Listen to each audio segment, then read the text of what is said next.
اعوذ باللہ من الشیطان الرجیم، بسم اللہ الرحمن الرحیم۔ السلام علیکم ناظرین، میں ہوں آپ کا ہوسٹ محمد عقیل اور ہمارے اس چینل میں خوش آمدید۔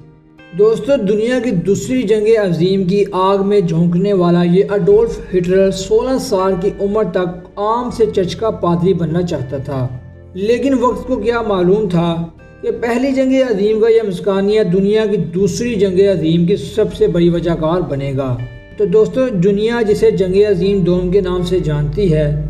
اور یہ جنگ عظیم دوم کی آگ میں جھونکنے والا یہ انسان جسے دنیا ہٹلر کے نام سے جانتی ہے،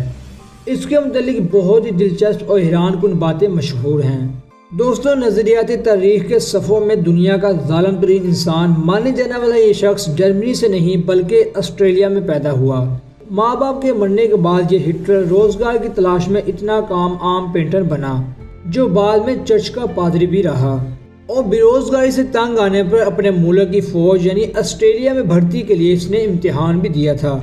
جو وہ پاس نہ کر سکا۔ اور دوستو، یہ ہٹلر اپنے باپ کے سخت رویے کی وجہ سے اس سے بے حد نفرت کرتا تھا، اور جبکہ دوسری جانب وہ اپنی ماں سے بہت ہی زیادہ پیار کرتا تھا، اور یہاں تک کہ ہٹلر نے خودکشی بھی اپنی ماں کی تصویر کو سامنے رکھ کر کی۔ اور ناظرین، ہٹلر کو اپنی 23 سالہ بھتیجی سے عشق ہو گیا تھا،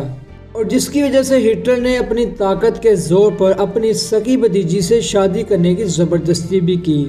اور جس کی وجہ سے ہٹلر کی بھتیجی نے خودکشی بھی کر لی۔ تو دوستو، یاد رہے کہ ہٹلر نے کل 3 شادیاں کی تھی، اور ہٹلر جس کا نام سن کر جرمنی ہی نہیں بلکہ پوری دنیا ایک دفعہ کانپ جاتی ہے، اور یہ جوانی میں بے روزگاری سے تنگ آ کر جرمنی میں ایک عام سا ڈاکیہ بھرتی ہوا تھا۔ اور ناظرین، ہٹلر کی ایک بڑی پرانی عادت تھی کہ وہ ہر تقریر کرنے سے پہلے اپنی ایک تصویر بنا کر دیکھتا کہ وہ کیسا دکھ رہا ہے، اور اس کام کے لیے اس نے ایک مستقل طور پر ایک فوٹوگرافر بھی رکھا ہوا تھا۔ دوستو، ہٹلر صبح 11 بجے جاگتا اور رات کو کافی لیٹ تک سوتا تھا، اور اسی طرح پورے دن میں یہ کام کرنے میں مصروف رہتا تھا۔ اور حتیٰ کہ دوسری جنگ عظیم میں جب ہٹلر کی دشمن فوجیں فرانس میں پہنچیں تو وہ گہری نیند سو رہا تھا، اور اس کے جرنیلوں نے بڑی مشکل سے اسے جگایا تھا۔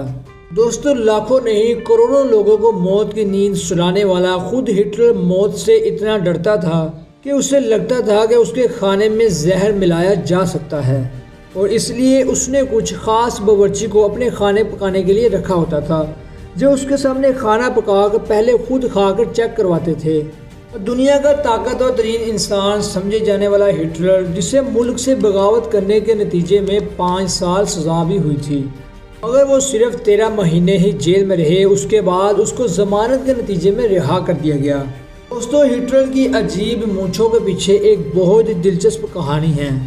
پہلی جنگ عظیم میں جب ہٹلر نے اس زہریلی گیس سے بچنے کے لیے ماسک لگایا